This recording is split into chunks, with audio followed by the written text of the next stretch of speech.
আমাদের হৃদয় যদি মসৃণ না হয়, নির্মল না হয়, শুদ্ধ না হয়, সেখানে ভগবৎ প্রেম আসবে না। মেঘে ঢাকা আকাশে নক্ষত্র দেখা যায় না, অথচ আকাশে নক্ষত্র বিরাজমান।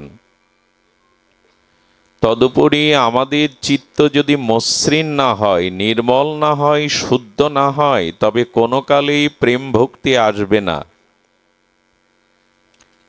এখন আমাদের সামনে জিজ্ঞাসা হলো, আগে মন শুদ্ধ হবে তারপরে ভগবানের ভজন হবে, না আগে ভজন হবে তারপরে মন চিত্ত নির্মল হবে?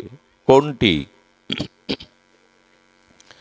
আমি আগে আমার মনকে নির্মল করব, শুদ্ধ করব, বাসনা কামনা শূন্য করব, তারপরে ভগবৎ ভজন আসবে, রতিমতি আসবে, না আগে ভজন আসবে পরে আমার চিত্ত নির্মল হবে? এই দুই দিক টানাটানিতে যদি পড়ে যায়, তার মীমাংসা শাস্ত্র দিয়েছেন। কেউ কেউ বলেন ভজন বা ভগবৎ প্রীতি তারপরে চিত্তশুদ্ধি, কেউ বলেন চিত্ত শুদ্ধি হলে তবে ভগবৎ স্মৃতি।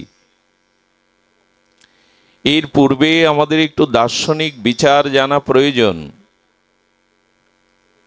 আমি যখন মৃত্যুবরণ করলাম, খুব ধ্যান দিন, আমার স্থূল দেহটা জগতে পড়ে থাকলো, কিন্তু আত্মার সাথে আর দুটো শরীর চলে যায়, শরীর মোট তিনটি। আমি মৃত্যুবরণ করবার সাথে সাথে আমার স্থূল শরীর, পঞ্চত্ব শরীর জগতে রয়ে যায়, আর আত্মার সাথে দুটো শরীর চলে যায়, সূক্ষ্ম শরীর আর কারণ শরীর। এই কারণ শরীরে আমার সমস্ত কর্মের সংস্কার চলে যায়, ভালো মন্দ সংস্কার কারণ শরীরে চলে যায়। যেমন সুগন্ধি ফুল কোনো কাননে ফুটেছে, বহু দূরে গন্ধবাহী বাতাস তাকে ভাসিয়ে নিয়ে গেছে, ফুল ফুল বাগানেই আছে কিন্তু গন্ধটা চলে গেছে অনেক দূরে, এটি সূক্ষ্ম।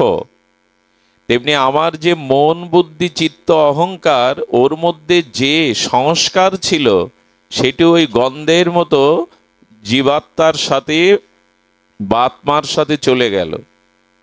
পরবর্তীতে যেখানে জন্ম হয়, তখনই আমার ওই পূর্বকৃত কারণ শরীরে এবং সূক্ষ্ম শরীরের সংস্কার অনুযায়ী আমার চিত্তের শুদ্ধতা অশুদ্ধতা তৈরি হয়। এই জন্য যারা ভগবৎ ভজনে আছেন, যাদের চিত্ত উদর নির্মল সরলতায় ভরা, জানতে হবে তার এক জন্মের তপস্যা নয়, এক জন্মের সংস্কার নয়, অনেক জন্মের সংস্কার। এই জন্য চিত্ত সংস্কার অগ্রে না আগে ভগবৎ ভজন? এক্ষেত্রে শাস্ত্রে বলেছে মনের কামনা যাবে না, মনের বাসনা যাবে না, আর এই কামনা বাসনাই তো চিত্ত অশুদ্ধ করে। বলে এই জন্য ভগবানের ভজন করো। এখন ভজন করলেও আপনাকে কামনা বাসনাকে বিতাড়িত করতে হবে না। আচার্যগণ বলেছেন, কামনা থাকুক, হাজার শত সহস্র কামনা থাকুক, কিন্তু সেই কামনাটা যেন ভগবৎমুখী হয়, কামনামুখী বা বিষয়মুখী না হয়। চিত্তের বাসনা থাকুক, কামনা থাকুক, সেটা ভগবৎ কেন্দ্রিক হোক। একটু ধ্যান দিয়ে শুনুন। আমার মনে কোনো কামনা জাগছে, সেটি জাগতেই পারে আমার পূর্ব সংস্কারে চাওয়া অভ্যাস আছে, আমার বাসনা কামনা স্বতঃসিদ্ধ সংস্কারে আছেই পূর্বে থেকে। এখন ঋষিরা বলছেন, আচার্যরা বলছেন, ভাগবত তত্ত্ববেত্তাগণ বলছেন, অনুভবের দ্বারা কামনা থাকুক, কিন্তু কামনাকে ছেদন না করে কামনার মোড় ঘুরিয়ে দাও, অর্থাৎ ভগবত বিষয়ক কামনাকে বাড়াও, সাংসারিক ভোগাসক্তি বিষয়ক কামনাকে মোড় ঘুরিয়ে দাও, ভগবত বিষয়ে কামনাকে বাড়াও। আর এটি সহজ। সহজ এই জন্য যে মানুষ তার অন্তর্নিহিত কামনা সে আনন্দ চায়। ভগবান চায় আর না চায়, মানুষের আনন্দ প্রয়োজন, মানুষের সুখ প্রয়োজন। এই আনন্দকে চাইতে গেলে সংসারকে চাইলে হবে না। আনন্দকে চাইতে গেলে দেহের ভোগ সুখের মধ্যে, বিষয় বৈভবের মধ্যে আনন্দ নাই, এটি চিরসত্য। আনন্দ আছে সচ্চিদানন্দ ঘন ভগবানের মধ্যে, ভজনের মধ্যে। এই জন্য চাওয়ার মোড়টা ঘুরিয়ে দাও। চাওয়া থাকুক, বাসনা থাকুক, কামনা হাজারটা থাকুক, কিন্তু ভগবানের দিকে ঘুরিয়ে দাও, কারণ তুমি আনন্দ চাইছো। আর ভগবানকে চাওয়ার মধ্যে, পাওয়ার মধ্যে, আস্বাদনের মধ্যেই প্রকৃত আনন্দ আছে। সংসার হাজার বছর চাইলেও, সংসারের সুখ হাজার পেলেও তুমি প্রকৃত সুখ বা আনন্দ কখনো পাবে না। জয় শ্রী রাধে। এই জন্য আপনাদের কাছে এইটুকু নিবেদন যে বাসনা আপনারা ভগবতমুখী করুন, তবেই চিত্ত মসৃণ হবে, তবেই চিত্ত শান্ত হবে। আজ কয়েকদিন ধরে একটি প্রসঙ্গ আমরা প্রায় বলবার চেষ্টা করছি। দেখুন, আপনি আনন্দ চান, ভগবানকে চান, কিন্তু সেই চাওয়ার পথে, পাওয়ার পথে উঠেছেন কিনা এটি আপনাকে প্রথম অনুধাবন করতে হবে। কি অনুধাবন করতে হবে? আপনি ফরিদপুর আসবেন,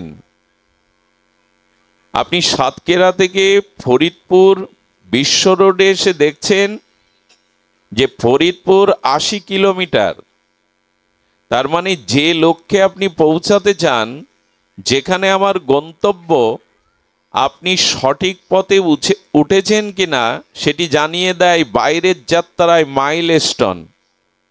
সরকার রোডের পাশে, বিশ্ব রোডের পাশে মাইলস্টোন লিখে দেয়, ফরিদপুর 80 কিলোমিটার। আচ্ছা, আপনি পথ চেনেন না, কত দূর পথ তাও জানেন না, কিন্তু যখন মাইলস্টোন দেখলেন যে ফরিদপুর 80 কিলোমিটার, তখনই সংকেত দিয়ে দিল আপনি সঠিক পথে এসেছেন কিনা।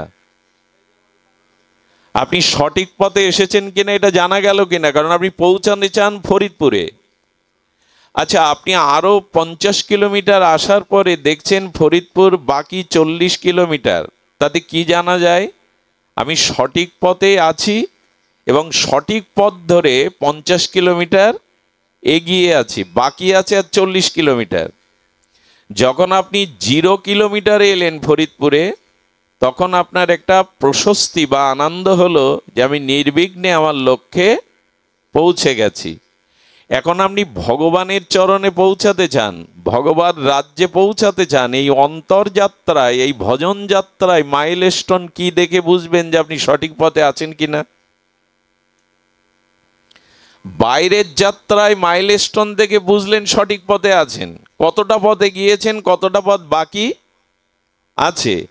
এবং 0 মাইলস্টোনে আসে বুঝলেন আপনি যে আপনি সঠিক জায়গায়, লক্ষ্যে পৌঁছে গেছেন। এখন এই যে ভগবত পথের যে যাত্রা, প্রেমের পথের যে যাত্রা, ভগবত চরণই যে আমার একমাত্র লক্ষ্য, এই অন্তর ভজন রাজ্যের যাত্রায় কোন মাইলস্টোন দেখে বোঝা যাবে আপনি সঠিক পথে উঠেছেন? এটা বোঝার মাইলস্টোন কি, সেটি আমাদের জানিয়েছেন অমর গ্রন্থ আমাদের মহাপ্রভুর মনোভীষ্ট পূরণকারী রসাচার্য, জগৎগুরু আচার্য, স্বরগোস্বামীর অন্যতম আচার্য বর্য শিল রূপগোস্বামীপাদ, তার শ্রী শ্রী ভক্তি রসমৃত সিন্ধু নামক এই অমর গ্রন্থে তিনি বলেছেন, ভগবানের প্রেম রাজ্যে, ভগবত চরণে অন্তর্যাত্রায়, ভজন রাজ্যে পৌঁছার মাইলস্টোন 9টি। কয়টি? 9টি। এই মাইলস্টোন দেখেই আপনাকে চলতে হবে। সেই 9টি মাইলস্টোন প্রথম বলতেন আদৌ শ্রদ্ধা। কয়টি বললাম? 9টি। প্রথমটা কি? আদৌ শ্রদ্ধা। অথ সাধুসঙ্গ, তত ভজন ক্রিয়া, সাত অনর্থ নিবৃত্তি, নিষ্ঠা, রুচি, আসক্তি, ভাব, ভক্তি, প্রেম, এই 9টা হলো মাইলস্টোন ভগবত প্রেম রাজ্যে পৌঁছাবার। তার প্রথমটা কি বলা হলো? আদৌ। বারবার বলছি এই কারণে, প্রথম তো এইটি আপনাকে জানিয়ে দেবে যে আপনি সঠিক পথে এসেছেন। ফরিদপুর 80 কিলোমিটার দেখলেন, তার মানে জানলেন আপনি সঠিক পথেই উঠেছেন। ওখানে লেখা থাকতো যদি বগুড়া 80 কিলোমিটার, যাবেন তো ফরিদপুর, লেখা আছে বগুড়া 80 কিলোমিটার, সঠিক পথে আপনি ওঠেননি। তো ভগবত চরণে প্রেম প্রাপ্তির জন্য যে 9টি মাইলস্টোন, তার প্রথমে রূপ গোস্বামী বলছেন আদৌ শ্রদ্ধা।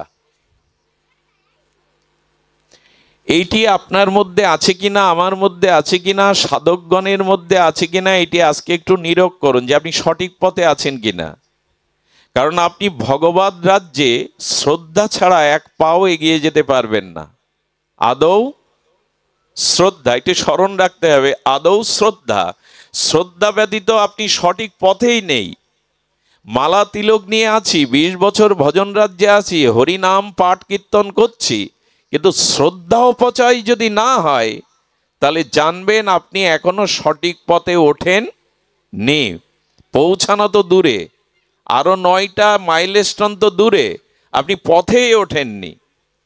আজকে এই বিষয়ে একটু জানতে হবে, শ্রদ্ধা কাকে বলে। এটার অভাবেই সব শেষ হয়ে গেল। এক অঙ্গ সাধে কেহ, সাধে বহু অঙ্গ। নববিধা ভক্তির অঙ্গে বলছেন যে আপনি নববিধা ভক্তি যাজন করতে পারবেন না। শ্রবণ, কীর্তন, অর্চন, বন্দন, পাদসেবন, স্মরণ, দর্শ, সাক্ষ্য, আত্মনিবেদন, প্রহ্লাদ মহারাজের এই নববিধা ভক্তি একসাথে কেউ পালন করতে পারবে না, বিশেষ কলিযুগে। সে সত্য যুগে একজনই করতেন, অম্বরীশ মহারাজ। তা আপনি এই 9টার মধ্যে একটা অন্তত ভজন করুন, এক অঙ্গ। 9টা অঙ্গের মধ্যে কি কি অঙ্গ বললাম? সময় অতিবাহিত হয়ে গেছে, দেরি হয়ে গেছে, এই জন্য মানসিক চঞ্চলতা আছে। 9টি ভজনাঙ্গ কি? শ্রবণ, কীর্তন, স্মরণ, বন্ধন, অর্চন, পাদসেবন, দাস্য, সখ্য, আত্মনিবেদন। এই 9টি অঙ্গের যে কোনো একটি অঙ্গ ভজন করে আপনি প্রেম পেয়ে যেতে পারেন, ভগবত চরণ পেয়ে যেতে পারেন, নিজের আত্মকল্যাণ স্বরূপধামে যেতে পারেন। কিন্তু সেই ভজনটি নিষ্ঠা বা শ্রদ্ধার সহিত হতে হবে।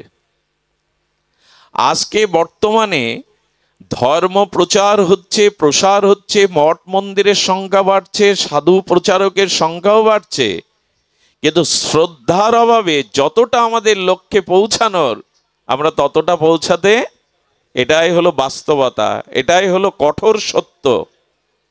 কারণ ভগবান বললেন শ্রদ্ধা না হলে জ্ঞান লাভ হবে না, আর বিশুদ্ধ জ্ঞান ছাড়া ভক্তি রাজ্যে পৌঁছাতে পারবে না। দুয়ার দিয়েই তো ঘরে প্রবেশ করবেন, দেয়াল ভেঙে তো ঘরে প্রবেশ করা যাবে না। তো দুয়ারটাই হলো শ্রদ্ধা। এখন শ্রদ্ধা কাকে বলে? শ্রদ্ধা শব্দের কবিরাজ কৃষ্ণ গোস্বামী অর্থ করেছেন সাধু শাস্ত্র বাক্যে সুদৃঢ় নিশ্চৈতিকা বিশ্বাস। সুদৃঢ় নিশ্চৈতিকা বিশ্বাসের নাম হলো শ্রদ্ধা। কি করে বোঝায়? সাধু এবং শাস্ত্র যে বাক্য, এই সাধু এবং শাস্ত্র গুরু বাক্যে সুদৃঢ় নিশ্চৈতিকা দৃঢ় বিশ্বাসের নাম হলো শ্রদ্ধা। এটি এসেছে তো, যদি শাস্ত্রবাক্যে, গুরু বাক্যে আর সাধু বাক্যে আপনার শ্রদ্ধা বা সুদৃঢ় বিশ্বাস না আসে, সুদৃঢ় শব্দটা আছে, একটা বাঁধন হলো শিথিল বাঁধন, বাঁধলেন বস্তাটা সুতো দিয়ে, শিথিল বাঁধন খুলে পড়ে গেল। আর একটা এমন কঠোরভাবে বাঁধলেন ওটা কাটা ছাড়া আর উপায়, ওটা খুলবে না। একটা হলো শিথিল বন্ধন আর একটা হলো দৃঢ় বন্ধন। তো সাধু শাস্ত্রে বাক্যে যখন সুদৃঢ় বিশ্বাস আসবে, এরই নাম শ্রদ্ধা। এই সুদৃঢ় বিশ্বাসটা আসলেই শ্রদ্ধা এসে গেল, আর আপনি সঠিক পথে উঠলেন। খুব মার্মিক কথা, শাস্ত্রবাক্যে গুরুবাক্যে শ্রদ্ধা না থাকার কারণে আজ আমরা সঠিক পথ, সঠিক লক্ষ্য, সঠিক প্রাপ্তি আমরা বঞ্চিত হচ্ছি। এটা অপূর্ব দৃষ্টান্ত, যেটা কয়েকদিন ধরে বারবার বলছি কিন্তু তৃষ্ণা মিটছে না। সেটি হলো, মনে পড়ে আপনাদের পরীক্ষিত মহারাজ যখন তক্ষক দংশনে আর ব্রহ্মবিশদে তিনি প্রাণত্যাগ করেন, অবশ্য সুখদেব গোস্বামীর ভাগবত শ্রবণে তিনি ভগবত গতি পরাগতি লাভ করেন। তখন তার বড় পুত্রের বয়স 7 বছর, নাম জন্মেজয়। পরীক্ষিত মহারাজ বড় পুত্রের নাম হলো জন্মেঞ্জয়। এই জন্মেজয়ের তখন বয়স 7 বছর। ওনার মাজায় রাজ মুকুট পরিয়ে দিয়ে উনি গঙ্গা তীরে ভাগবত শ্রবণে নিজেকে উদ্ধার করলেন। 7 বছর জন্মেজয় যখন বড় হলেন তখন চিন্তা করলেন, আমার পূর্বপুরুষ ছিলেন পাণ্ডবগণ। এই হস্তিনাপুরের ইতিহাস বিদিত, এবং পাণ্ডবদের কাছে ভগবান অখণ্ড পরতত্ত্ব শ্রীকৃষ্ণ তিনি ছায়ার মতো শয়নে ভোজনে আর পাণ্ডবদের সাথে ছিলেন। তো স্বয়ং ভগবান আমার পূর্বপুরুষদের সাথে সখ্যতা ছিল, একসাথে ভজন করেছেন, একসাথে স্নানাদি করেছেন, আহার করেছেন, শয়ন করেছেন। আমি আমাদের পূর্ব ইতিহাস একটু জানতে চাই। পেছনের ইতিহাস জানা খুব দরকার। আমার অতীত ইতিহাস আমাকে প্রেরণা দেয়, আমাকে জাগিয়ে দেয়, যেন ইতিহাস ভুলে গেলে চলবে না। পরীক্ষিত মহারাজের এই পুত্র জন্মেজয় চিন্তা করলেন, কার মুখে শুনবো? যিনি সাক্ষাৎ দ্রষ্টা, যিনি সাক্ষাৎ দেখেছেন, সাক্ষাৎ সাক্ষী, তার মুখে শুনতে হবে। কার কাছে গেলেন জানেন? কৃষ্ণ দ্বৈপায়ন বেদব্যাসের কাছে। যে বেদব্যাস বেদ বিভাজন করেছেন, যে বেদব্যাস মহাভারত রচনা করেছেন, যে বেদব্যাসের দ্বারা গীতা প্রকাশ হয়েছেন, যে বেদব্যাসের দ্বারা অমলপুরাণ মহাপুরাণ ভাগবত রচনা হয়েছে, যিনি নিখিল শাস্ত্রের গুরু, যিনি ভগবানের জ্ঞান অবতার, ভগবানেরই বিশেষ জ্ঞান শক্তির মূর্তি হলেন কৃষ্ণ দ্বৈপায়ন বেদব্যাস, যিনি মহাভারতের রচয়িতা, তার কাছে জন্মেজয় গিয়ে বললেন, আমাকে কৃপা করে আপনি জানান আমার পূর্বপুরুষের লীলা ইতিহাস। উনি যখন লীলা বলছেন পাণ্ডবদের ভগবান শ্রীকৃষ্ণের, তখন কুরুক্ষেত্রে যুদ্ধ সমাগত সময়ে যখন যুদ্ধের সূচনার কথা বলছেন, আরম্ভের কথা, তখন জন্মেজয় বললেন, হে কৃষ্ণ দ্বৈপায়ন, আচ্ছা ভগবান শ্রীকৃষ্ণ বর্তমান থাকতে কুরুক্ষেত্রের যুদ্ধ উনি বন্ধ করতে পারতেন। উনি সর্বশক্তিমান তত্ত্ব, সর্ব ঐশ্বর্যপূর্ণ ভগবান, উনি কেন যুদ্ধ বন্ধ করেননি? খুব ধ্যান দিয়ে শুনতে হবে, প্রসঙ্গটা খুব মার্মিক। শ্রদ্ধা কেন দরকার শাস্ত্রবাক্যে সাধুবাক্যে? ব্যাসদেব বোঝাতে চেষ্টা করলেন বহুভাবে যে ভগবান অবস্থান করলেও কুরুক্ষেত্রের যুদ্ধ তিনি চেষ্টা করেছিলেন, এবং কিছু ঘটনা আছে যা ভগবান থাকলেও ঘটবে, চাইলেও ঘটবে, না চাইলেও ঘটবে। যেটা ঘটার এটা মেনে নিতে হবে। উনি বিশ্বাস করছেন না এই বাক্যে। বলেন, ভগবান কর্তম অকর্তম অন্যথা কর্তম সর্বদা কর্তম, তিনি সর্বৈশ্বর্যের মালিক, সর্বশক্তিমান, স্বয়ং ভগবানের পক্ষে অসম্ভব বলে কোনো শব্দ। আচ্ছা, কৃষ্ণ কিন্তু গিয়েছিলেন ভগবান দুর্যোধনের কাছে গিয়ে বললেন, পাণ্ডবরা তোমাদের কি হয়? দুর্যোধন বলো ভাই। বলো তাদের বাঁচবার অধিকার আছে কিনা? বলো আছে। বলে তাহলে 5টা গ্রাম ওদের দাও, ওদের পক্ষ থেকে আমি কৃষ্ণ তোমার কাছে প্রস্তাব নিয়ে এসছি। বিশ্বদেব বললেন, এ কি ভিক্ষা চাইতে এসছেন? দুর্যোধন বলছেন ভগবান কৃষ্ণকে, মানুষ ভিক্ষা চায়, তাকে ভিক্ষা দেওয়া যায়, কিন্তু বিনা যুদ্ধে আমি সুচাগ্র মেদিনীও ওদের। এক্ষেত্রে যুদ্ধ প্রয়োজন ছিল কিনা? ভগবান গিয়েছিলেন, ভগবান মনে মনে হেসে বললেন, আমি তো জানি যুদ্ধ ঘটবেই, কিন্তু লোক যাতে আঙুল না তোলে যে ভগবান তুমি কি করছিলে, এত লোকক্ষয়, এত রক্তক্ষয়, তুমি চেষ্টা কেন করনি, সেই উত্তর দেওয়ার জন্য তিনি দুর্যোধনের কাছে কয়েকবার প্রস্তাব নিয়ে গিয়েছিলেন। দুর্যোধন বলল, কি ভিক্ষা চাইতে এসছেন? বন্দি করতে গেলেন শ্রীকৃষ্ণকে। ওই রাত্রেই বিদুরের বাড়ি খুদকুড়ো খেয়েই ছিলেন রাত্রিটা, সিংহাসনে বসেননি, ওনার 56 ব্যঞ্জনও পাননি। এখন প্রশ্ন হলো, জন্মেজয় বলছেন আসলে ভগবান যদি চাইতেন যুদ্ধ এড়াতে পারতেন। ব্যাসদেব তখন থমকে গিয়ে বললেন, এ তো শাস্ত্রবাক্যে সাধুবাক্যে বিশ্বাসই নেই। কি বললেন জানেন?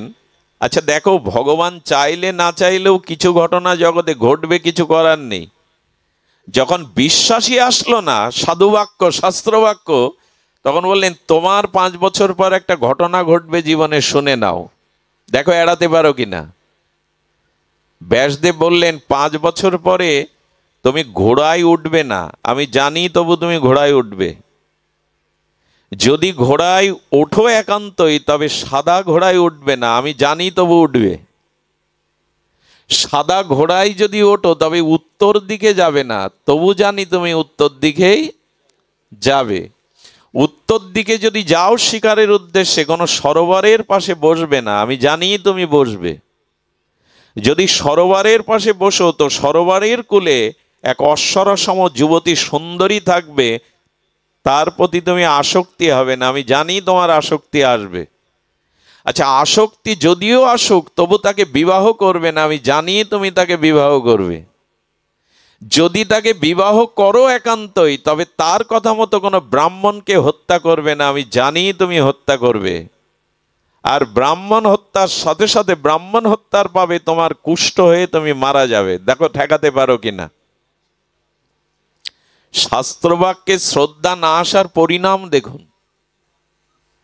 জন্মেজয় বললেন ঘোড়ায় উঠলে তো সমস্যা শুরু, আজ থেকে ঘোড়ায় চড়াই ছেড়ে দেব। ঘোড়ায় উঠলেন না 5 বছর, 1 সপ্তাহ আগে, ধ্যান দিন, 1 সপ্তাহ আগে তিনি হঠাৎ করে তার মনের মধ্যে স্ফূর্তি এলো, 5 বছর আর 1 সপ্তাহ বাকি আছে, একটু ঘোড়ায় ঘুরি না, রাজার ছেলে আমি, ওদের তো ঘোড়ায় সাওয়ার করার অভ্যাস। তখন বলেছিলেন, ব্যাসদেব বলেছিলেন ঘোড়ায় উঠবে, কিন্তু সাদা ঘোড়ায়, যে আমি সাদা ঘোড়ায় উঠবো না, তাতে তো মিটে গেল, কিন্তু ঘোড়ায় চড়ার স্ফূর্তিটা মনে জেগে গেল। দেখবেন মাঝে মাঝে আমরা না চাইলেও মনের ইচ্ছাগুলো খুব প্রবল হয়, না করে আপনি তা পারেন না, আপনি করবেন না, কিন্তু ইচ্ছা এত প্রবল হয়ে যায় যে আপনি আটকাতে পারেন না। তো তিনি ঘোড়াশালে গিয়ে ওনার সেবকদের বললেন, আমার জন্য একটা লাল বা কালো ঘোড়া এনো, খবরদার সাদা ঘোড়া যেন এনো না। উনি 1 ঘন্টা পর সাদা ঘোড়া এনেই উপস্থিত। বলেছিলেন সাদা ঘোড়ায় উঠবে না, মনে আছে তো? যাতে মৃত্যু তাতে মনে থাকবে না? মনে আছে। ভলিউমটা একটু বাড়িয়ে দিতে পারেন সামান্য, কণ্ঠ ভাঙা। তো বলছেন যে তুমি সাদা ঘোড়ায় উঠবে না বলেছিলেন, তো তুমি সাদা ঘোড়ায় এনেছো কেন? বলে লাল আর কালো ঘোড়া যেগুলো সব জড়ো জড়ো হয়েছে, ওরা পা ফেলে হাঁটতেই পারছে না, আপনি রাজা, আপনার আদেশ তো পালন করতে হবে।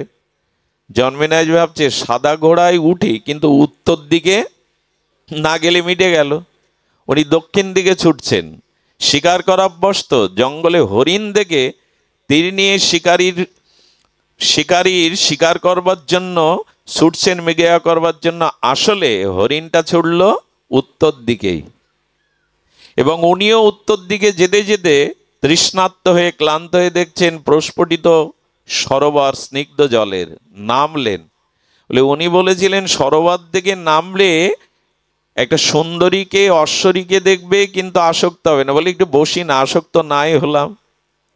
যেই না বসেছেন অপরূপ সুন্দরী অশ্বরা সম যৌবনাবতী রত্নকে দেখে আসক্তি হবে না, তা হয়?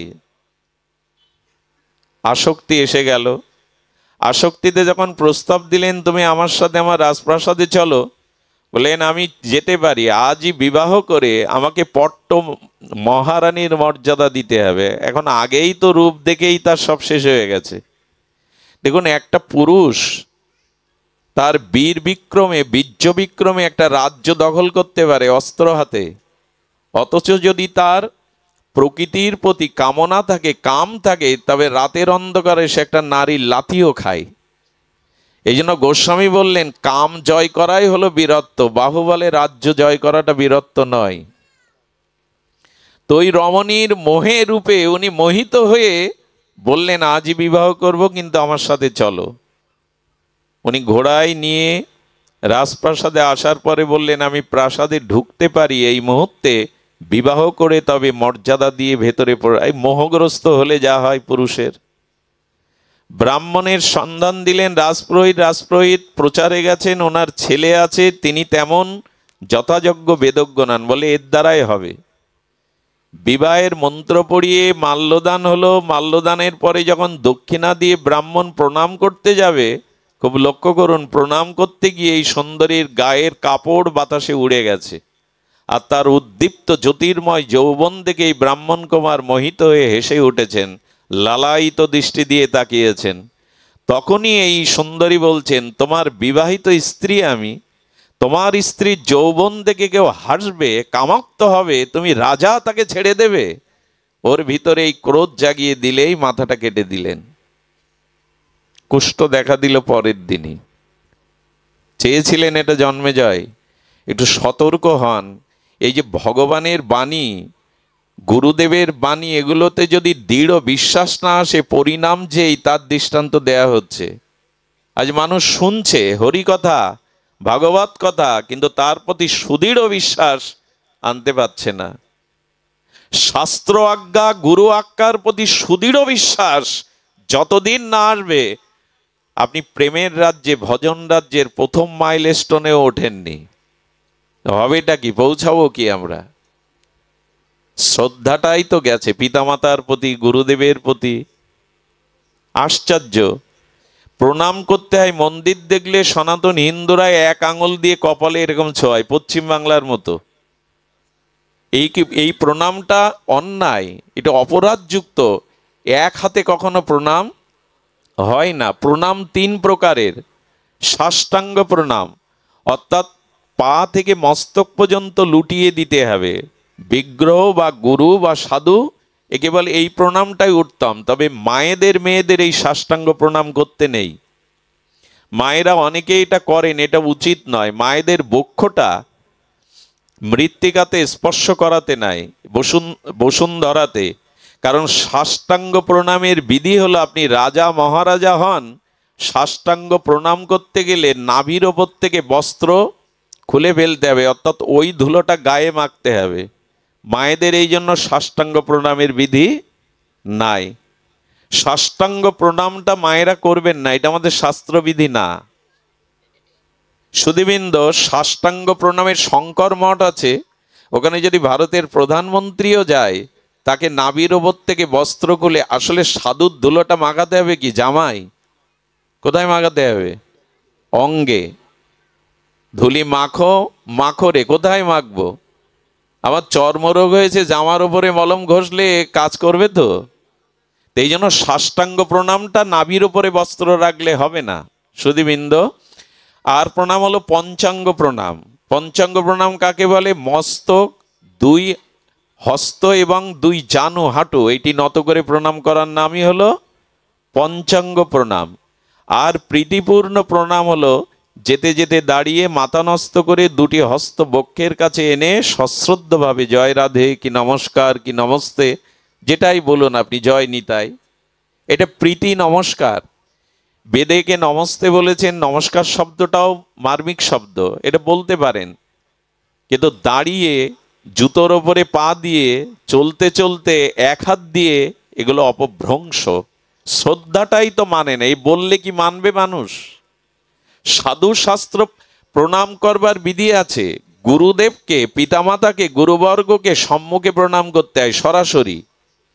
আর কালীকে, দুর্গাকে এবং শক্তিকে, ভগবান শিবকে প্রণাম করতে হবে ডাইনে রেখে। ভালো করে শীতলা প্রণাম করুন, কালী প্রণাম করুন, দুর্গা মাকে প্রণাম করুন, ভগবান শঙ্করকে প্রণাম করুন। এই প্রণামটা করতে হবে ডাইনে রেখে। আর রাধা কৃষ্ণকে প্রণাম করতে গেলে, যুগল প্রণাম করতে গেলে আপনাকে করতে হবে বিগ্রহকে বামে রেখে। এসব তো কতবার বলা হয়েছে, মানুষ মানে? আর দয়া করে সাধু সন্ত যারা, তাদের পায়ে হাত না দিয়ে দূর থেকে প্রণাম করাই শ্রেয়। তারা যে পথ দিয়ে হেঁটে যায়, ওইখানে যে চরণ পড়েছিল ওই ধুলিটা মাখাই শ্রেয়। যাকে আপনি প্রণাম করছেন আপনার কল্যাণ হচ্ছে, কিন্তু তার কিছুটা ক্ষতি হচ্ছে। কিছু মনে নেবেন না। বিশ্ববন্দিত পাবন পদরেণু, যিনি জগৎগুরু আচার্য হয়ে বৈষ্ণব শিক্ষা দিতে এসেছিলেন, প্রাতঃস্মরণীয় পরম বন্দনীয় বৈষ্ণব সেবার মূর্তিমন্ত বিগ্রহ ছিল মুরারি মোহন দাস বাবাজি মহারাজ। ওনার কিডনি বিকল হয়ে যায়, এই রোগেই উনি জগৎ থেকে অপ্রকট হন। কিন্তু রোগটা কি ওনার?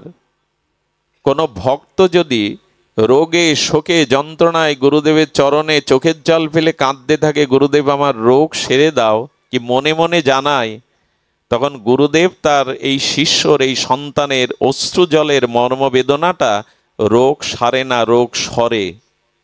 রোগ সারে না কারণ ওটা কর্মফলের দ্বারা আসে, প্রারব্ধের দ্বারা রোগ শোক আসে, ওটা সারে না, ওটা সরে। ওইগুলোই নিতে নিতে আজ ভক্তদের দেওয়া এই রোগ নিতে নিতে তিনি এই পরিণতি এসেছিলেন। রামকৃষ্ণদেবের গলায় ক্ষতরোগ হয়, ক্যান্সার হয়। পরম পুরুষ রামকৃষ্ণের গলায় ক্যান্সার হতে পারে? মায়ের সাথে সরাসরি যিনি কথা বলেন, আসলে উনি গিরিশের বকলম নিয়েছিলেন। গিরিশ মদ পান করত, লিভার পচে গিয়েছিল।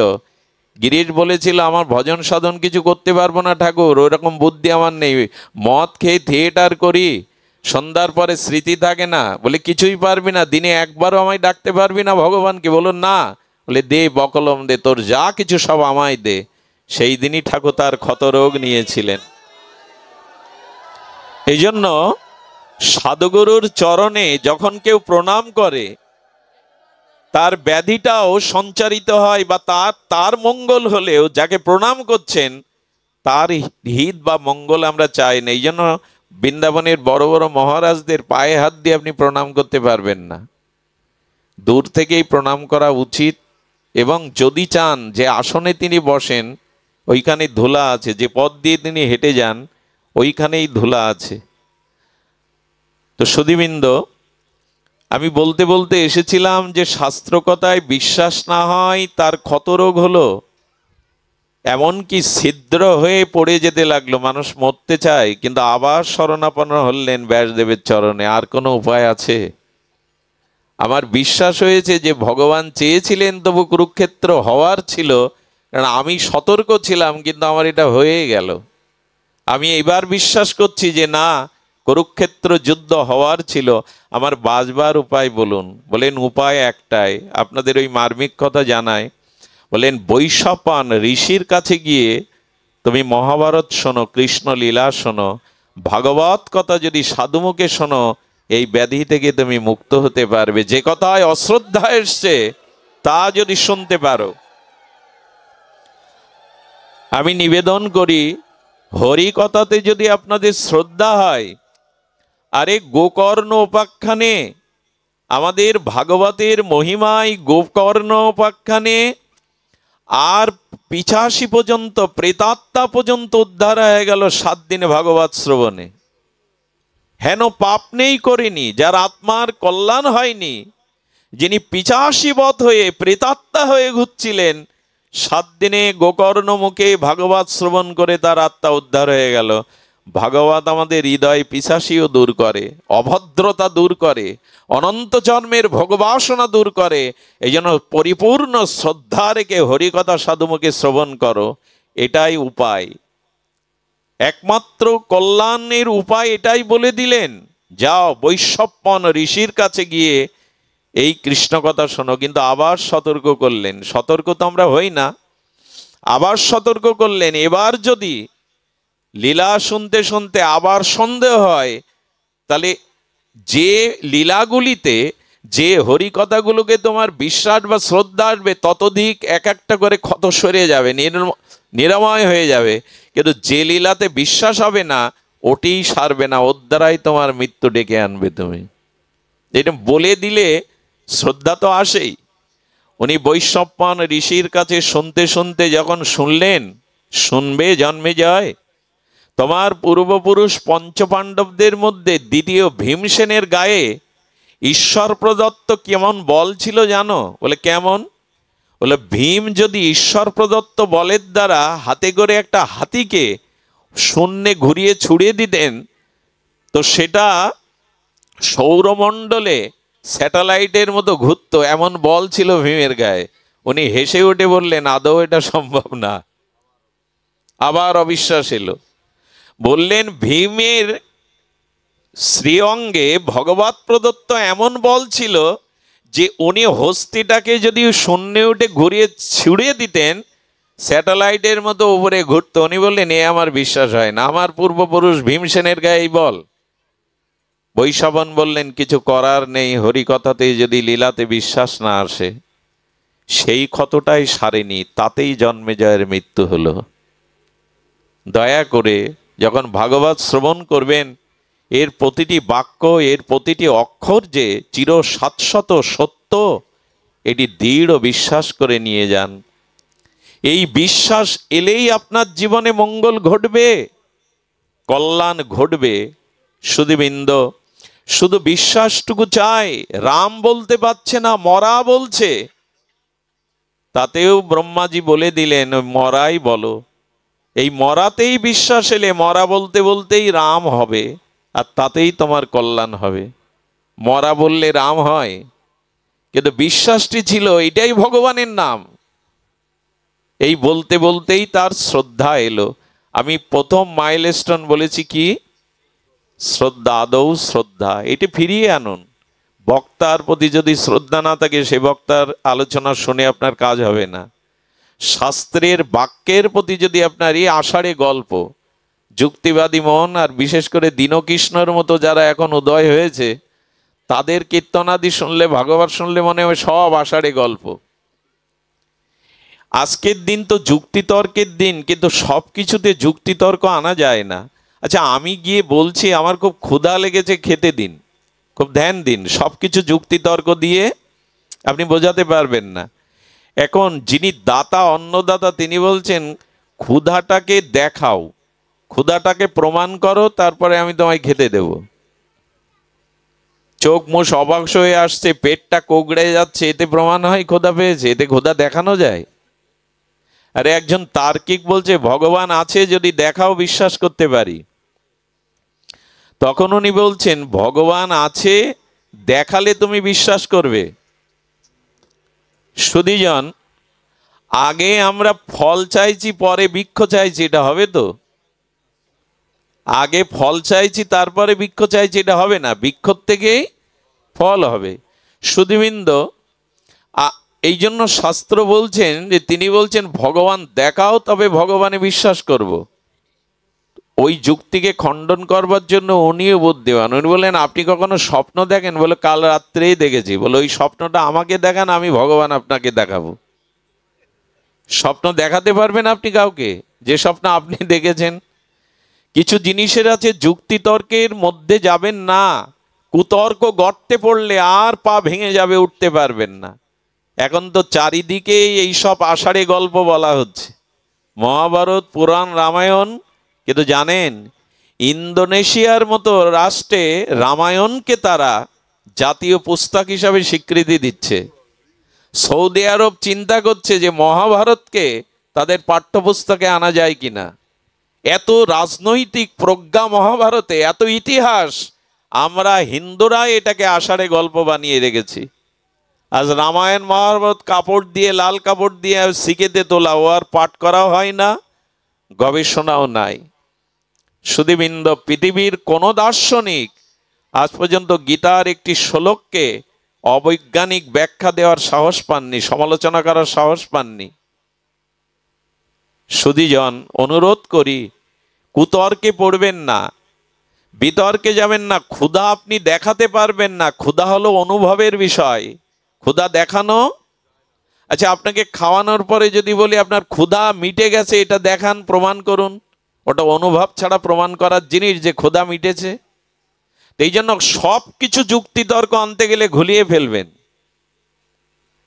দয়া করে সাধু শাস্ত্র বাক্যে বিশ্বাস আনুন। এই বিশ্বাস যদি আনতে পারেন, তখনই আপনি জানবেন আপনি লক্ষ্যপথে উঠেছেন।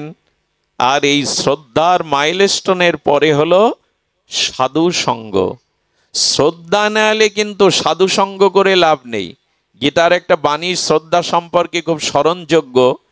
গোবিন্দ বললেন, শ্রদ্ধাহীন যাগ যজ্ঞ তপস্যা যে কর্মই করো সে কর্ম হস্তি স্নানের ন্যায় নিষ্ফল।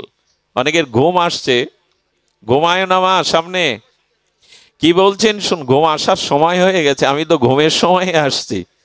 সুধীবৃন্দ লক্ষ্য করুন, কিন্তু আজ ঘুমায়েন না। গীতায় বলছেন যাগ যজ্ঞ আর তুমি যত ভগবত আরাধনা করো শ্রদ্ধাহীনের পক্ষে সেটা হস্তি স্নানের ন্যায় নিষ্ফল। হাতি কি করে, সরোবরের নির্মল জলটা গিয়ে আগে ঘুলিয়ে নেয়। আচ্ছা স্নান করবি কর, উঠে আবার ধুলোয় গড়াগড়ি দিলি, তাতে তো কাদাই হয়ে গেল। তো বললেন শ্রদ্ধা যার নাই তার কাছে ভগবত যাগ যজ্ঞ কর্ম সব হস্তি স্নানের ন্যায় নিষ্ফল। দয়া করে শ্রদ্ধা আনুন। আর এই শ্রদ্ধা যার প্রতি নাই তার সঙ্গ করেও এগোনো যাবে না, দোষ দৃষ্টি এসে যাবে, কুতর্ক এসে যাবে, এতে ভগবত ভক্তির পথ রুদ্ধ হয়ে যাবে। সুধীবৃন্দ, দ্বিতীয়টা কি বলা হলো, এর পরের মাইলস্টোন হলো সাধু সঙ্গ। সাধু সঙ্গ শ্রদ্ধার দ্বারা করতে হবে, তবে পুরোপুরি শ্রদ্ধা প্রথমে আসবে না। শ্রদ্ধা এলো, সাধু সঙ্গ করলেন। আপনারা এত দূর থেকে এত কষ্ট করে শ্রদ্ধা না থাকলে এসেছেন? এখান থেকে 100 কিলোমিটার দূর থেকেও মানুষ এসছে। কেন এসছে? হরি কথাতে ভগবত কথাতে তাদের শ্রদ্ধা আছে বলেই তো এসছে। এই শ্রদ্ধাটা আরো পাকাপোক্ত হবে যখন সাধু সঙ্গ করবেন। সাধু সঙ্গটা হলো দ্বিতীয় মাইলস্টোন, কিছুটা এগিয়ে গেলেন। আর এই সাধু সঙ্গ যথার্থ না হলে আপনার পরবর্তী পথ আপনার রুদ্ধ হয়ে যাবে। আমি আপনাদের নিবেদন করব, পৃথিবীতে যদি কোনো মঙ্গলময় কল্যাণময় কিছু থেকে থাকে তবে সেটা হলো সাধু সঙ্গ। আমি আপনাদের কাছে যদি প্রশ্ন করি, আপনি জপ ধ্যান করে, তীর্থ পর্যটন করে, দান ধ্যান করে, পুণ্যকর্ম করে এই পথে যেটুকু এগিয়েছেন সেটি ওর জন্য না সাধু সঙ্গের জন্য? 90% মানুষের উত্তর হবে 99% যে সাধু সঙ্গই, আমি যতটুকু এগিয়েছি সাধু সঙ্গই। দান ধ্যান জপ ধ্যান করে খুব বেশি মনকে শোধন করতে পারিনি, যতটুকু এই পথে এগিয়েছি সাধু কৃপায়, মহতের কৃপায়, তাছাড়া হবে না। এই জন্য বারবার বলছেন যে লব মাত্র সাধু সঙ্গে সর্বসিদ্ধি হয়। লব মানে একটা সেকেন্ডকে 11 ভাগ করলেও এক ভাবের অংশ যদি সাধুসঙ্গ করা যায়, প্রকৃত সাধুসঙ্গ, তবে সর্বসিদ্ধি পর্যন্ত হয়ে যায়, চিত্ত নির্মল হয়ে যায়। সুধীবৃন্দ, এই জন্য ভগবান পায় আর না পায়, ভগবানের দর্শন পায় আর না পায়, ভগবানকেই বলবেন তোমাকে পায় আর না পায়, তোমার শুদ্ধ সাধু সঙ্গ যেন পায়, তোমার শুদ্ধ সাধু সঙ্গ যেন পায়। আমার বাবা বলতেন, আমার জন্মদাতা পিতা বলতেন, আমাকে ছোটবেলায় কোলে বসে এটা শুনিয়েছিলেন। আমাকে বলছেন ভগবানের থেকে সাধুর প্রতি বেশি শ্রদ্ধা আনবি। বললাম তা কি করে হয়? বলো গুরুতে সাধুতে ভগবানের থেকে অধিক শ্রদ্ধা প্রকটে করবি। বলে কেন? বলো ভগবান যা দিতে পারে না সাধু তা দিতে পারে। ঘটনাটা এখনো আমার মনে আছে। দেখুন, দেবর্ষিবাদ নারদ যাচ্ছেন, একটু ধ্যান দিয়ে শান্ত হয়ে শুনুন। দেবর্ষিবাদ নারদ যেতে যেতে তিনি ক্লান্ত শ্রান্ত হওয়ার কারণে এক মায়ের গৃহে ঢুকেছেন। তুলসী আছে, আর সেই ভক্তিমতী মনে করে বললেন, মা এক গ্লাস জল আমাকে দাও তৃষ্ণার। মাটি জল আনার পরে দেখছেন ওনার মুখটা ম্লান, অর্থাৎ কি যেন দুঃখ ভারাক্রান্ত হৃদয়ে মুখ ভারী করে আছে। বলো কি মা, তোমার অভাব কি? তুমি এভাবে মন মলিন করে কেন আছো? ব্যথাটা আমায় খুলে বলো। বলে আপনি দেবর্ষিবাদ নারদ? বলে হ্যাঁ মা। বলে একটু ভগবানের কাছে চাইবেন তো, জানাবেন তো আমার জীবনে সন্তান নাই, যদি একটি সন্তান গোবিন্দ বা আপনার কৃপায় আমাকে ভগবান দেন। তো উনি বললেন, মা আমি গোবিন্দের কাছ থেকে জেনে এসে তোমায় কালই জানাবো, ভগবানকে নিবেদন করব তোমার জন্য যাতে তুমি একটা সন্তান লাভ করতে পারো। দেবর্ষিবাদ নারদ যখন ভগবানের বৈকুণ্ঠে গিয়ে বললেন, প্রভু একটা অনুরোধ, একটা নিবেদন, আপনি এই মাকে একটু সন্তান কৃপা করে দান করুন। ভগবান তখন একটু ভাবনা দিয়ে বললেন, নারদ ওর প্রারব্ধে মা ডাকটা এই জন্মেও শুনতে পাবে না। মা ডাক ওর ভাগ্যে এই জন্মে নেই, ওর প্রারব্ধে নেই, তাকে জানিয়ে দাও, তোমার আশায় থাকবে। নারদ জানানোর পরে আর কোনো আশা থাকে কি ওই মায়ের? বলে ভগবান বলে দিয়েছেন, মা তোমার প্রারব্ধে জন্মে মাতৃ ডাক, মায়ের মা ডাক শোনার ভাগ্য তোমার নাই। আশা ছেড়েই দিয়েছেন। এর 1 বছর পরে এক জটাজুটো সাধু চলেছেন ওই মায়ের বাড়ির পাশ দিয়ে, আর বলছেন, এক রুটি দেগা তো এক লেড়কা হোগা, 2 রুটি দেগা তো 2 লেড়কা হোগা, মানে একটা রুটি দিলে তোমার একটা সন্তান হবে। তো ওই মা তখন হাসছেন, আমার তো আর এই ভাগ্য নেই, তবু সাধু একটা রুটি চাইছে, সন্তান না হোক একটা রুটি তো তাকে দিতে পারি। সরল হৃদয় ছিল। সাধুকে ডেকে চরণ জল করে একটু প্রসাদ করে 2টো রুটি সবজি দিয়েছেন। সাধু পেয়ে যাওয়ার সময় মাথায় হাত দিয়ে বলছেন, যা মা, 1 বছরের মাথায় তুই 2 সন্তানের জননী হবি। মনে মনে হেসে বললেন, বাবা এই আশীর্বাদ আপনি ফিরিয়ে নিন, কারণ গোবিন্দ দেবর্ষী নারদের দ্বারা জানিয়েছেন আমার সন্তান যোগ নাই। সাধু মৃদু হেসে বললেন, ভগবান কি বলেছে আমি জানি না, নারদ কি বলেছে আমি জানি না, তবে আমি যা বলেছি তা তোর ভাগ্যে জুটবেই। চিন্তা করা যায়। উনি বলে চলে গেলেন। সুধীবৃন্দ, 1 বছরের মাথায় উনি যমজ সন্তান প্রসব করলেন। যমজ সন্তান প্রসব করে ছেলেরা যখন কৌমার অবস্থা ত্যাগ করে পৌগণ্ড লীলায় এসেছেন, তারা হাসছেন, খেলছেন, তারা আঙিনাতে খেলা করছেন, লুকোচুরি খেলা করছেন। নারদ যেতে যেতে অনেক বছর পর মনে করেছে মা দুঃখী, মাকে একটু হরিকথা শুনিয়ে যায় যাতে সান্ত্বনা পায়। দেখছে 2টো আঙিনায় বাচ্চা খেলা করছে। বললেন, এরা কারা মা? বললেন, এরা আমার সন্তান। বলে, আদৌ আমি বিশ্বাস করি না, ভগবানের কথা মিথ্যা হতে পারে না। বলে, আমারও তো তাই প্রশ্ন, আপনি ভগবানের নামে মিথ্যাটা কেন বলে গেলেন আমার কাছে, যে ভগবানই বলেছেন তোমার সন্তান যোগ নাই? নারদ বলছে, মা তোমার উত্তর দেওয়ার আগে আমি একজনের কাছে উত্তর নিয়ে আসি। উনি ছুটে বৈকুণ্ঠে চলে গেছেন, ওনার গতাগতি ত্রিলোকে সবখানেই। বললেন, আচ্ছা ভগবান, তোমার নাম সত্য সুন্দর কে রেখেছিল? সত্যম শিবম সুন্দরম বলে তোমায়, সচ্চিদ আনন্দময়। গোবিন্দ তখন হেসে বললেন, আমার নাম একটাও আমি রাখিনি, সব ভক্তরাই রেখেছে। বললেন, আজ থেকে তাহলে আমি আরেকটা নাম তোমার রাখছি, তুমি মিথ্যাবাদী। আরে তুমি মিথ্যা বলবে বলো, আমার দ্বারা কেন ওই মাকে মিথ্যা শোনালে? তুমি আমাকে কেন ওই মায়ের কাছে ছোট করলে, মিথ্যাবাদী করলে? মিথ্যা তুমি বলতে পারো, আমি একটা নাম দিলাম তোমার মিথ্যাবাদী। কেন, কি হয়েছে বলবে তো? নারদ বলে, তুমি বললে ওর সন্তান যোগ নয়, মা ডাক শুনতে পাবে না, 2টো সন্তান আঙিনায় খেলছে, তারা পৌগণ্ড বয়সে উপনীত হয়েছে। তোমার এই মিথ্যাটা আমাকে দিয়ে বলার কি ছিল? নারদের সংশয় দূর করবার জন্য, সাধুর মহিমা জগতে প্রকাশ করবার জন্য গোবিন্দ বললেন, নারদ আজ 2টো দিন ধরে আমার ভিতরে একটা জিনিস খেতে ইচ্ছা করছে, আমি উত্তরটা পরে দিচ্ছি, তুমি আগে আমার এই ইচ্ছাটা পূর্ণ করো। কি ইচ্ছা? বলে, নরমাংস খেতে খুব স্বাদ হয়েছে। বলে, না না। বললেন, আমার ইচ্ছা হয়েছে, তুমি বিশ্বাস করো, আমি নরমাংস চাই। সুধীবৃন্দ ছুরি দিলেন আর বড় একটা থালা পাত্র দিলেন। উনি 7 দিন ধরে খুঁজে, বললেন সময় 7 দিন, কেউ দেয়, কেউ বিশ্বাস করে যে গোবিন্দ নরমাংস খাবে? ফিরে গিয়ে বললেন, কি আজগবি প্রস্তাবনা করছো? আরে জগতে দেবতারা ঋষিরা কেউ বিশ্বাসই করলো না যে তুমি নরমাংস খেতে পারো, এই থালায় অস্ত্র নাও, আমার দ্বারা সম্ভব না। বললেন, একজন দেবে, তুমি তার কাছে যাওনি। যে সাধু ওই মাকে আশীর্বাদ করেছিল না, সে গাছতলায় বসে বসে নিরন্তর ভগবানের চরণ চিন্তায় মগ্ন। বললেন না ওই সাধু, বললেন ওনার কাছে যাও।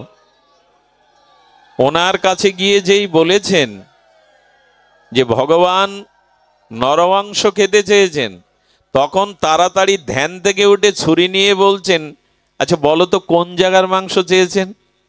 বললেন, মাংস তুলে দিলে তুমি মারা যাবে। বললেন, নারদ তুমি তার কাছে থাকো, তার লীলা সাক্ষী তুমি, কিন্তু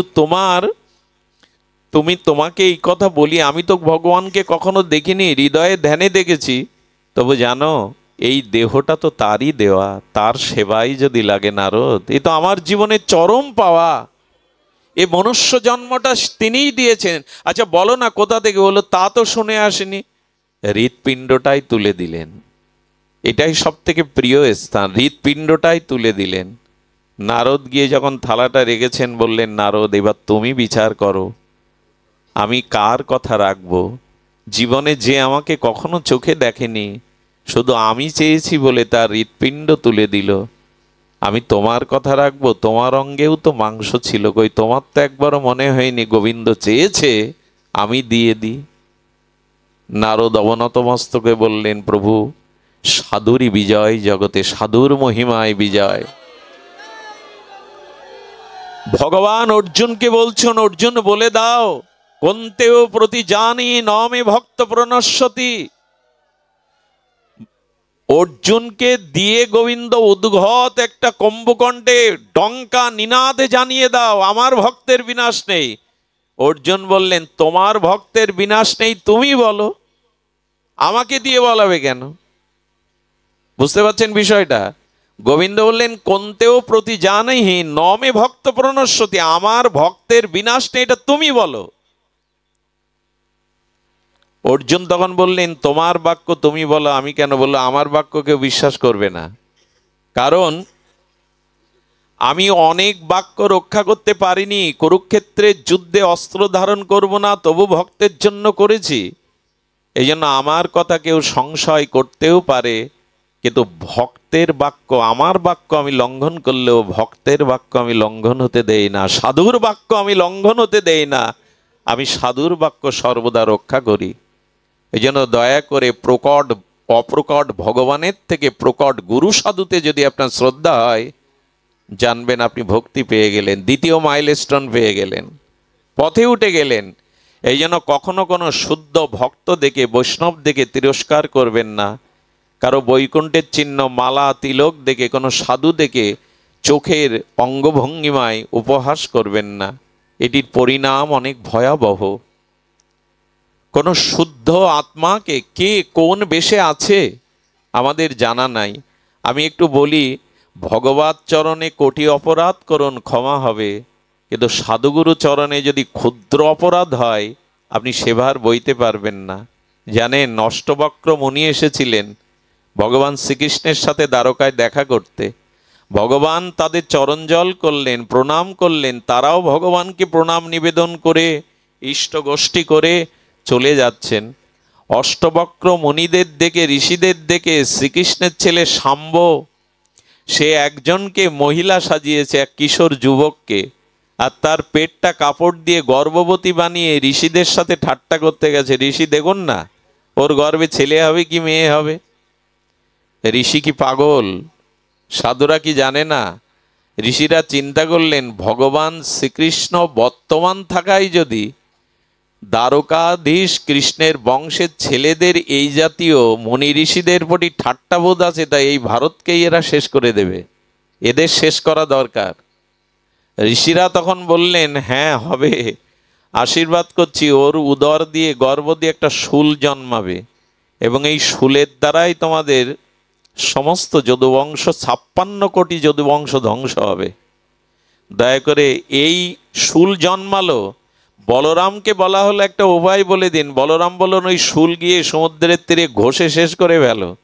ঘষতে ঘষতে ঘষতে ঘষতে ঘষতে ঘষতে সেই ফেনা নিব, ফেনার মধ্যে দিয়ে এক কণা চলে গেল, ওইটা একটু মাছ খেলো, মাছের পেটে বাড়তে লাগলো, সমুদ্রের মাছ বড় হয়, ওই মাছ ধীবর পেল, ওই মাছ কাটতে গিয়ে গিন্নি সেই শলা পেল, সেই লোহার শলা নিয়ে আর কর্মকারের কাছ থেকে বেজলো, কর্মকারটা তীর করলো, ওই তীর একজন কিনলো, ওই তীরের দ্বারায় ভগবান শ্রীকৃষ্ণের চরণ দোকানা পাখি মনে করে সেই ব্যাত নিক্ষেপ করলো, ওতেই ভগবান লীলা সংবরণ করেছিলেন। এরকম ইতিহাস যেটা আছে, আমি যেটা বলছিলাম, ভগবানের বংশের সন্তানদের, ঋষিমণিদের, সাধুদের উপহাস করায় 56 কোটি যদুবংশ ধ্বংস হলো। সাধুগুরু বৈষ্ণবের পেছনে লাগতে যাবেন না, তাদেরকে উপহাস যে যার কর্ম করছে। আচ্ছা যদি বলেন সাধু কোনো অন্যায় করলে বলা যাবে না, তাদের শাসন করা যাবে না? করা যাবে।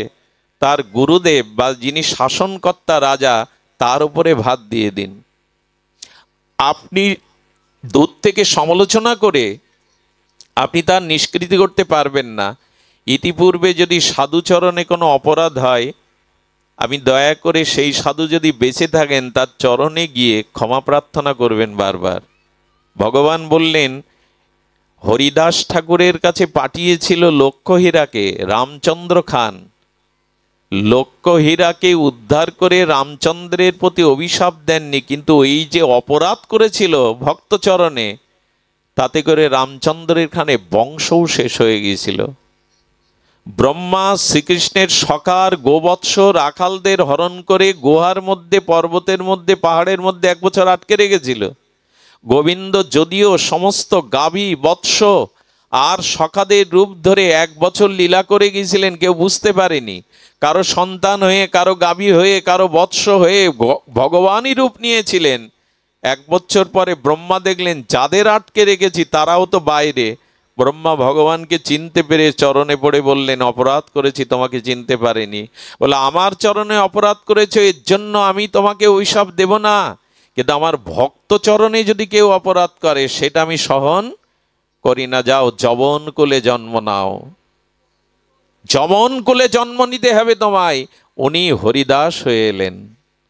দয়া করে ভগবানের চরণে হাজার অপরাধ করলেও ভগবান দয়া ক্ষমার মূর্ত প্রতীক ক্ষমা করবেন। সাধু চরণে অপরাধ করলেও সাধু কাউকে অভিশাপ দেয় না, কিন্তু সাধু চরণ ধুলে প্রতিটি কণায় মাত্র কিন্তু ফল তুলে নেবে। আজকে হরি নামে কাজ হচ্ছে না কেন? বলে, যারা সাধু নিন্দা করে, ভগবানের প্রচারকের নিন্দা করে, হরিনাম তাদেরকে সহায়ক করে না, হরিনাম তাদের কৃপা করে না। সাধু নিন্দাকারী নাম অপরাধে তার নামে কোনো ক্রিয়া হবে না। এই জন্য দয়া করে সতর্ক হন। সাধু সঙ্গটা সতর্ক হয়ে করুন, নিরপরাধে করুন। আমাদের শাস্ত্রে বারবার বলছেন যে সাধুর প্রতি যথার্থ শ্রদ্ধা রেখে সাধু সঙ্গ করুন, আপনার চিত্তে কি আসবে। আচ্ছা, রস থেকে চিনি হয়, চিনি থেকে মিশ্রি হয়, কিন্তু মিশ্রি চিনিতে রস থাকে কিনা? রসই তো থাকে। চিনি চুষলে কি থাকে? রস দেখা যায় না। রসটাই তো গুড় হয়ে চিনি হয়েছে, কিন্তু চিনির মধ্যে দানা হলে কি হবে? রস আছে। ঠিক তেমনি এই এক একটি সিঁড়ি পূর্বটা পরে গিয়ে মিশেছে। প্রথমে শ্রদ্ধা এলো, তারপরে কি এলো? সাধুসঙ্গ এলো। এই শ্রদ্ধাটা কিন্তু নষ্ট হলো না, সাধুসঙ্গের শ্রদ্ধাটা আরো অধিক বেড়ে গেল।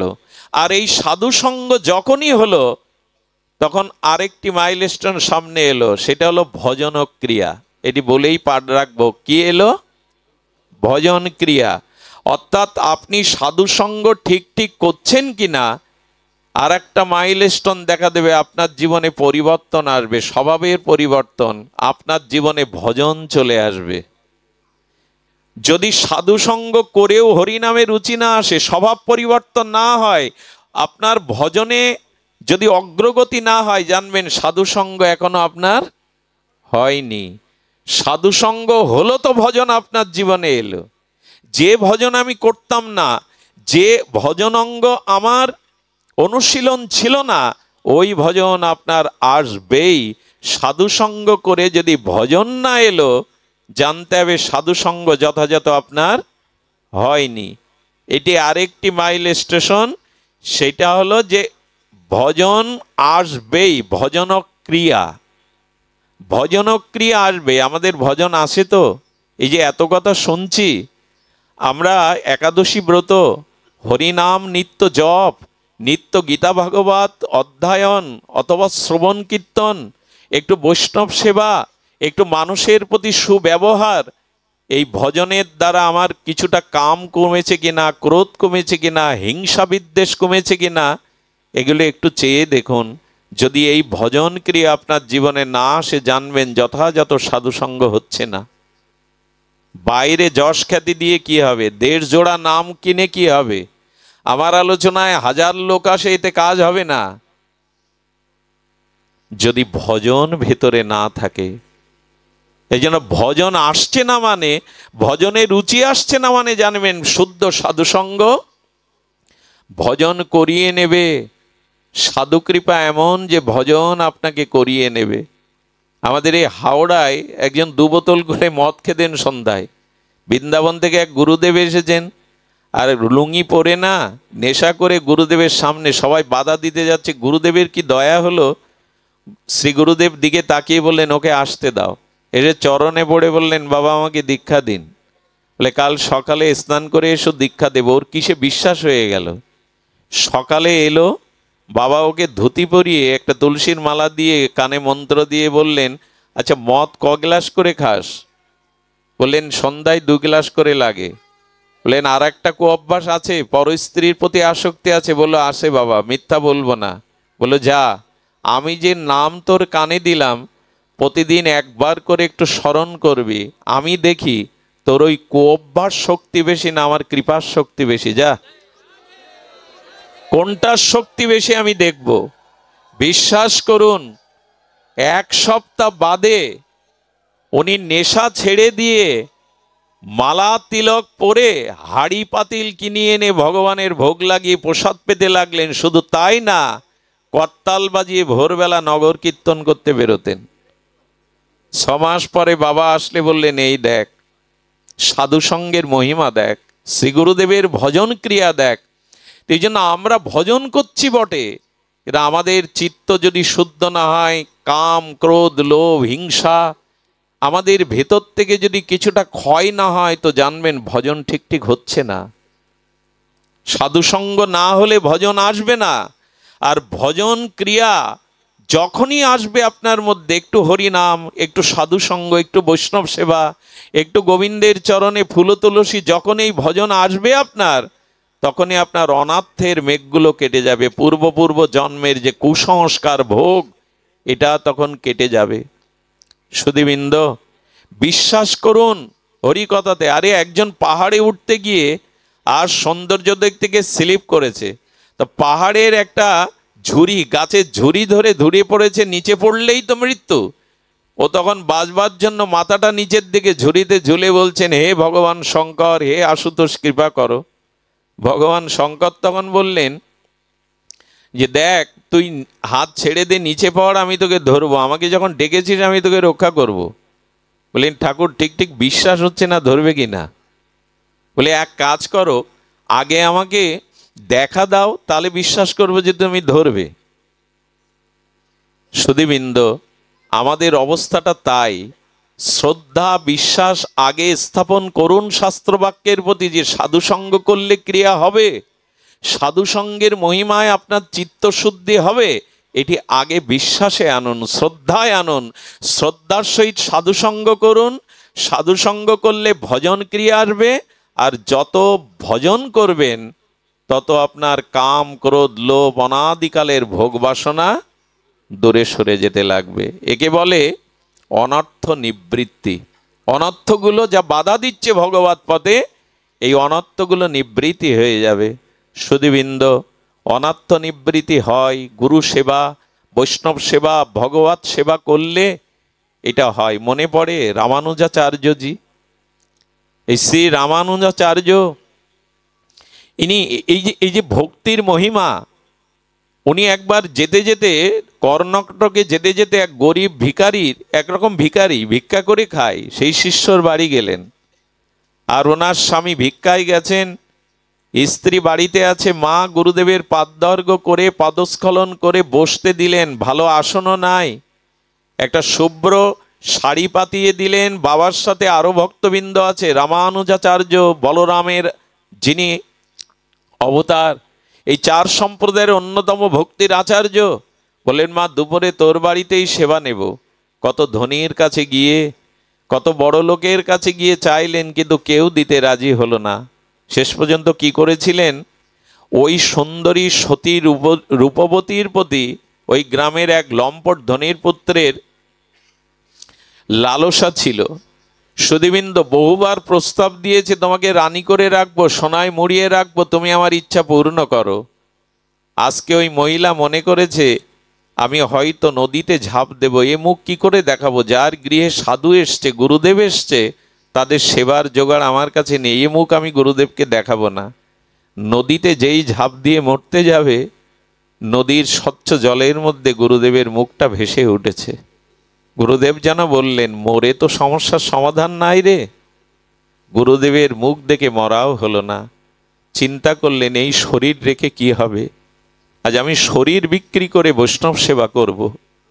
ওই লম্পটের দুয়ারে চলে গিয়ে বললেন, আমি আজ আপনার কাছে বিক্রি হতে এসছি। আমার গৃহে কিছু অতিথি এসছে, আচার্য সাধুগণ আসছে, তাদের সেবার কিছু উপাচার চাই। বললেন, তোমাকে 2 বছর ধরে প্রলোভন দেখিয়ে আমি তোমার মন বশ করতে পারিনি। সাধুকে আমি জানি না, বৈষ্ণবকে আমি জানি না, তবে যাদের কারণে তুমি বিক্রি করতে এসছো ধন্যবাদ দিতে হয় তাদের। নিয়ে যাও, 200-500 লোকের সেবার দ্রব্য যা লাগে নিয়ে যাও, কিন্তু কথা দিতে হবে আজ নিশীতে তুমি আমার কাছে আসবে। বললেন, আমার দেহ আমি বিক্রি করে গেলাম। ওই নিয়ে সেবা হলো। সন্ধ্যা যখন হলো তখন স্বামীকে এক ঘরের মধ্যে ডেকে নিয়ে, গুরুদেব আছেন ঘরে, স্বামীকে এক ঘরের মধ্যে ডেকে নিয়ে চরণে বলছেন, বড় অপরাধ করেছি। এই জীবন যৌবন ইহকাল পরকাল আপনার চরণে ব্রহ্মা অগ্নি সাক্ষী করে দিয়েছিলাম, তা আপনার অজান্তে আজ মহা অপরাধ করে বসেছি। আমার দেহটাকে আমি একজনের কাছে বন্ধক দিয়ে এসেছি। বললেন, কি বলছো তুমি, বলো খুলে। বলে, এই যা উপাচার দেখলেন ঘরে তো ছিল না, গুরুদেবের সেবার জন্য আমি এক ধনী দুলালের কাছ থেকে এই রাত্রে দেহটা বন্ধক দিয়ে তার সেবার উপাচার এনেছি। স্বামীর চোখে জল এসে গেল, দুটো হাত ধরে জড়িয়ে বললেন, যদি ভগবানের কাছে কিছু চাইতে হয় চাইবো, তোমার মতো সহধর্মিনী যেন জন্মে জন্মে পায়। আরে দায়িত্ব ছিল আমার, বাড়িতে গুরুদেব এসেছেন, তার সেবার দায়িত্ব ছিল আমার, আমি পারিনি। কিন্তু তুমি আজ সেই গুরুদেবের সেবার জন্য দেহ বিক্রি করে দিয়েছ, ধন্য তুমি। তবে শোনো, আমি প্রসাদ গুছিয়ে দিচ্ছি, যার দ্রব্য গুরু সেবায় ভগবত সেবায় লাগে তাকে লম্পট বলো না, সে লম্পট না। তোমার কোথাও ভুল হচ্ছে। সবার দ্রব্য কি ভগবানের সেবায় লাগে, ভক্ত সেবায় লাগে? ধন জন তো সকলের আছে, সৎ কাজে সবার ঐশ্বর্য, সবার ধন ব্যয় হয় না। তুমি জেনে রাখো, যার দ্রব্য গুরু সেবায় ভগবত সেবায় লাগে সে লম্পট হতে পারে না। তুমি যাও, তার কাছেই প্রসাদ নিয়ে যাও। পৃথিবীতে ঘটে যাওয়া, এই কলিতে ঘটে যাওয়া, 500-700 বছর আগে ঘটে যাওয়া ঘটনা। উনি লাল পেড়ে সাদা কোলের শাড়ি পরলেন, হাতে কিছু প্রসাদ নিলেন। প্রসাদ নিয়ে যখন তার দুয়ারে গেলেন, এদিকে কি হয়েছে জানেন? গুরুদেব কি জানে না কোথা থেকে এই অন্ন এনেছে? গুরুদেব ভগবানকে এই ভক্ত মহিমা প্রকাশের জন্য গুরুদেব এসেছে, বৈষ্ণব সেবার মহিমা। সঙ্গে সঙ্গে কি করেছেন, গুরুদেব অন্নটা ভগবানকে নিবেদন করে বলেছেন, প্রভু যার দ্রব্য কাজে লাগলো তার চিত্তটা তুমি শুদ্ধ করে দাও। ওই প্রতিটা গ্রাসে ওই লম্পটের চিত্ত শুদ্ধ হয়ে গেছে। সারাদিন ধরে ভেবেছে লোভ প্রলোভনে যে দেহটা বিক্রি করেনি, আজ সাধু সেবাতে সেই দেহ বিক্রি করে গেল। আর সেই যা দেহ বিক্রয় করে সাধু সেবা দিচ্ছে, আমি তার দিকে দৃষ্টি দিয়েছি। বিবেক ফিরতে সময় লাগে না। 10,000 বছর যে গুহার মধ্যে অন্ধকার, ওখানে আলো জ্বাললে কি 10,000 বছর সময় লাগে অন্ধকার যেতে? এক মুহূর্তেই চলে যায়। কৃপাটাও তেমন। সূর্য উঠল তো রাতের আধার দূর হলো, সময় লাগে না। কৃপা হলো তো অন্ধকার দূর হলো। ঘরে যখন ঢুকেছে তখন সেই লম্পট বসেই ছিল, আজকে আর লম্পট নাই। ওর সমস্ত কুচুত্ত বৃত্তি গুরুদেবের কৃপাতে, প্রসাদ কৃপাতে দূরীভূত হয়ে গেছে। সুধীবৃন্দ, যেই ওই রমণী দুয়ার দিয়ে ঢুকেছে, একটা প্রদীপ জ্বালানো ছিল, চরণে পড়ে বললেন, বড় অপরাধ হয়ে গেছে, পারলে এই নরাধমকে ক্ষমা করো তুমি। আর একটা নিবেদন তোমার চরণে, যে গুরুদেবের সেবাতে আমার মতো অসুর দানবেরও কোভিডটি শোধনায়, একবার তার কাছে নিয়ে যাবে আমায়। আমি মানুষ হতে চাই, আমার চিত্ত চাইছে তার চরণ দর্শনে। পরের দিন সকালে তার দীক্ষা হলো, জীবনই বদলে গেল। গুরুদেব যাওয়ার সময় বললেন, মা এই হলো বৈষ্ণব সেবার মহিমা, মনে রাখিস। সুধীবৃন্দ, আমাদের জীবনে এত ত্যাগ নাও থাকতে পারে, কিন্তু জানেন সাধু সেবা বৈষ্ণব সেবা, এগুলির মহিমা অনন্য। আর সেবা মানে শুধু পঞ্চ ব্যঞ্জন রান্না করে সাধুকে দেবা না, সাধুর আদেশকে, সাধুর নির্দেশকে জীবনে চরিত্রার্থ করলে, জীবনে চরিত্রায়ন করলে সাধু দেখে যে আনন্দ পান, এরই নাম সেবা। আমি যদি দেখি শাস্ত্র কথা শুনে আপনি জীবন বদলেছেন, ভগবৎ পথে এগিয়েছেন, এটাই হলো সেবা। সেবা শব্দের অর্থ হলো আনন্দ। শুধু ভালো প্রসাদ আদি দিয়ে, পঞ্চ ব্যঞ্জন দিয়ে সেবা করা, ধুতি 1000 টাকা প্রণামী দিলেই কি সেবা হয়? যদি সাধু বাক্যকে শ্রদ্ধা করে জীবন পরিবর্তন করেন, আপনার জীবনে ভজন আসে, সেটাই হলো। ছোট্ট একটা ঘটনা বলি, ঘটনাটা অনেক আগে বলেছি। আমি এই মাইলস্টোনেই থেমে যাব আজ। সেটা হলো এই সাধু সঙ্গ অনর্থ নিবৃত্তি। এই অনর্থ নিবৃত্তিতেই আমাদের রুচি আসবে, আসক্তি আসবে, আমাদের নিষ্ঠা আসবে। শুনুন তাহলে, এই রামানুজাচার্য তার এক ভক্তকে বলে দিয়েছিলেন, শোন, জীবিত বা মৃত, গলে তুলসীর মালা, তিলক মালা, সাধু বেশ, যে সম্প্রদায় হোক, দেখলে তাকে নিজের ভাই জ্ঞান করবি। সেখান থেকে যাকে দেখতেন উনি তাকে শ্রদ্ধা করতেন, সেবা করাতেন, ভাই জ্ঞান করতেন। একদিন নদীর তীরে বটবৃক্ষের ছায়ে বসে হরিনাম জপ করছে, দেখছে একটা যুবকের লাশ ভেসে যাচ্ছে। কি ভেসে যাচ্ছে? লাশ। আরে তার গলায় তুলসীর মালা, তিলকটা ধুয়ে গেলেও যারা প্রতিদিন তিলক নেয় দেখবেন একটা রেখা হয়ে যায় কপালে। তো ওই রেখাটা তিলক দেখে, গলায় তুলসীর মালা দেখে ওকে ঝাঁপ দিয়ে গিয়ে কুলে তুলেছে। কুলে তুলে কি করেছে জানেন? পবিত্র জলে স্নান করিয়ে তিলকমালা দিয়ে শ্মশানে লোকজন ডেকে তার অন্ত্যেষ্টি ক্রিয়া করেছে। সবাই বলছে, কি হয় তোমার? ওই যে গুরুদেব বলেছেন সাধু মানে তোমার ভাই।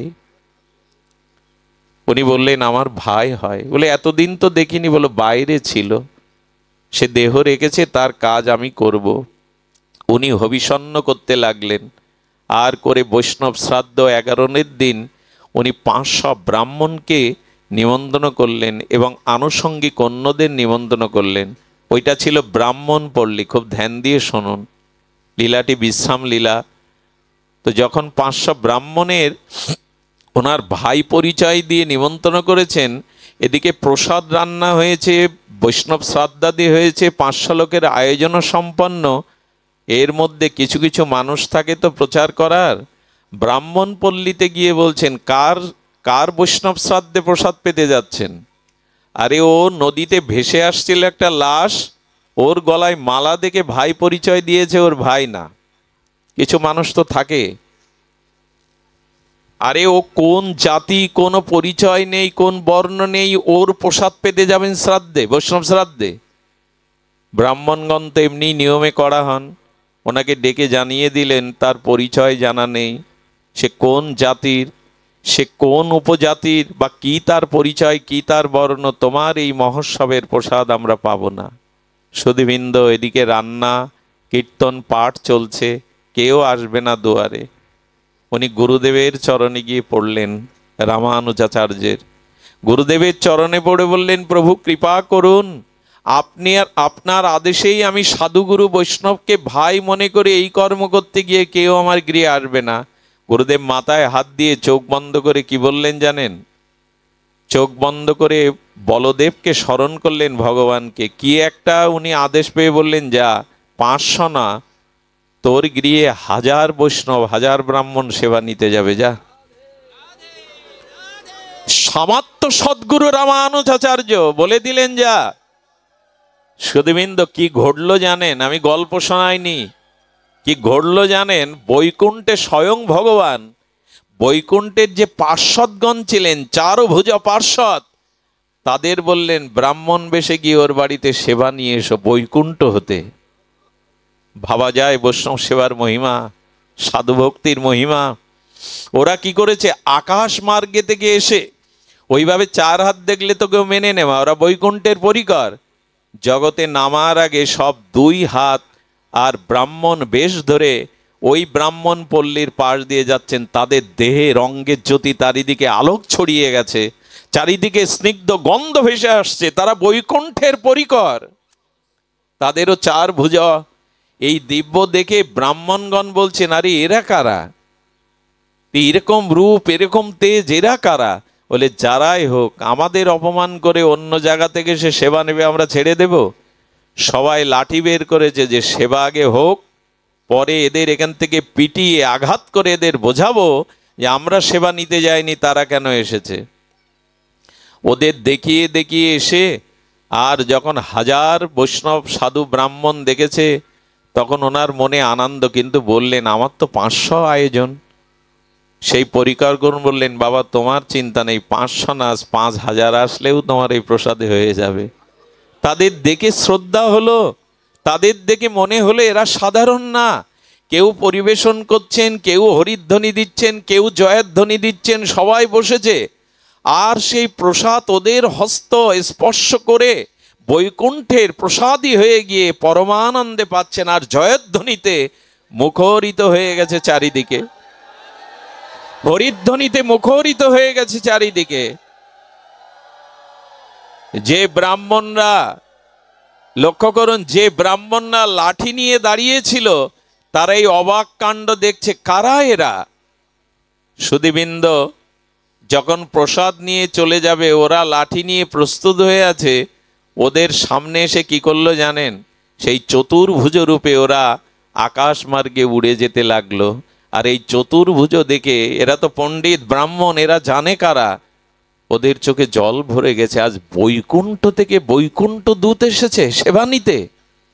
নিজেদের অপরাধ চিন্তা করে লাঠি ফেলে দিয়ে আশ্রমে গিয়ে বাবার চরণে পড়ল, বাবা ক্ষমা করে দাও, তোমার মতো সাধু পাশে বাস করছে, অথচ চিনতে পারিনি বাবা, ওরা বৈকুণ্ঠের পরিকর এসেছিল নারায়ণের। আজ আমাদেরকে তুমি কৃপা করো, তুমি ক্ষমা না করলে, তুমি কৃপা না করলে আজ বৈকুণ্ঠের অধীশ্বর ভগবান ক্ষমা করবে না। আনুগত হয়ে গেল এই সাধুর। আমি বলি কি, একটু সাধু সঙ্গ করুন, সাধু বৈষ্ণব সেবা। আর আমি সেবা মানে বারবার বলছি, শুধু পঞ্চব্যঞ্জন দিয়ে, টাকা দিয়ে, দক্ষিণা দিয়ে নয়, সাধুর আদেশকে, সাধুর বাক্যকে জীবনে প্রতিপালন করুন, চরিত্রায়ন করুন। এই যে সেবা, এই সেবার মধ্যে দিয়ে আপনার জীবনের অনর্থ, অনন্ত জন্মের পাপ প্রবৃত্তি, অনর্থ যা ভজনের পথে বাধা, সেই অশুদ্ধতা কেটে যাবে। এছাড়া যাওয়ার আর কোনো উপায় নেই। সাধু সঙ্গ বৈষ্ণব সেবাতে যাবে। আরে আমাদের পরম বৈষ্ণব চূড়ামণি, আরে সমস্ত সেবা করতে করতে করতে করতে সব কিছু শেষ করে দিয়েছেন। যা ছিল জমি জমা সম্পত্তি সব শেষ করে দিয়েছেন। আজ বৈষ্ণব সেবা নিত্য দেওয়ার মতো কিছু নেই। ভক্তমাল চরিত্রে বলছেন, বলে ডাকাতি করেও যদি বৈষ্ণব সেবা দিতে হয় তাও দেব। জঙ্গলের মধ্যে দাঁড়িয়েছে, যে যাবে ওইটা হরণ করে লুট করে সেবা দেব। বলেন এটা আবার কেমন যুক্তি শেখাচ্ছ? বলি এত সাধু সেবা দেওয়ার মহিমা বৈষ্ণব সেবার দাঁড়িয়েছে। গোবিন্দ, দ্বারকাধীশ গোবিন্দের চোখ ছলছল করছে। রুক্মিণী দেবী বলছে, প্রভু ভক্ত লীলা ছাড়া তো তোমার চোখে জল আসে না। বলে দেখো, একটু দৃষ্টি দাও, আমার ভক্ত বৈষ্ণব সেবা গুরুদেবের আজ্ঞায় এমন করছে যে যা ছিল সব বিক্রি করে দিয়ে আজকে কিছু নেই বলে লুট করবার জন্য দাঁড়িয়েছে। বলে উপায় করো। বললো উপায় তোমাকে করতে হবে, চলো এক জায়গায় যাই, তুমি ভালো সেজে গুজে নাও, অলংকার পরে নাও। রথে করে রুক্মিণী দেবীকে অলংকার পরিয়ে, গোবিন্দে হাতে অনেকের হীরার আংটি, স্বর্ণ আংটি পরে, দিব্য সেই বৈকুণ্ঠেশ্বর ভগবান নেমে আসছেন ওই পথ দিয়ে। রথ দিয়ে নেমে আসলে বললেন, কি ভাগ্য আমার, এই যাকে দেখছি সমস্ত অঙ্গে রানী নিয়ে আসছেন রাজা, অস্ত্র নিয়ে সামনে দাঁড় করিয়ে। আপনাদের কি বলবো, এক এক করে রুক্মিণী দেবীর দিকে তাকিয়ে বলছে, সব খুলে দিন আমার কাছে। ভগবান বৈষ্ণব সেবাকে সহায়তা করবার জন্য রুক্মিণী দেবীকে সাজিয়ে এনেছেন। রুক্মিণী দেবী রহস্য বুঝতে পারছেন না, গোবিন্দ কিছু বলে না কেন। আর এই যার চোখের ইশারায় জগৎ প্রলয় হয়, সুধীবৃন্দ সব খুলে নেওয়ার পরে কিছু দূর ছুটে গিয়ে আবার ছুটে এসে গোবিন্দের হাতে বলছেন, এই আংটিটা অনেক মূল্য, এটা হলেও আরো 3 মাস সেবা হবে, দাও এটা খুলে দাও। সুধীবৃন্দ ওইটা খুলে নিয়ে গিয়ে বৈষ্ণব সেবা করাচ্ছেন। ভগবান এমনি করেও বৈষ্ণব সেবার জন্য তার মহিমা নিজে ধরা দিয়ে আজকে তার কাছে দ্রব্য দিয়ে গেলেন। মনে পড়ে, বহুবার বলেছি, একরকম দরিদ্র বৈষ্ণবের ঘরে এসেছিল 2 জন সাধু। সেই সাধু দুজন আসার পরে ঘরে কিছু নেই দেখে তার স্ত্রী বলেছিল, আমার পরনের কাপড়টা ছাড়া আর সব ছেঁড়া কাপড়, এটা বাজারে বিক্রি হবে না।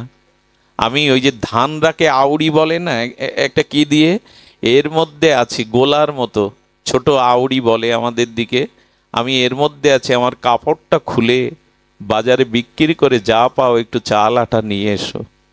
এগুলো গল্প ভাববেন না। স্বামী বাজারে বিক্রি করে 4 আনা পেয়েছিল সে সময়।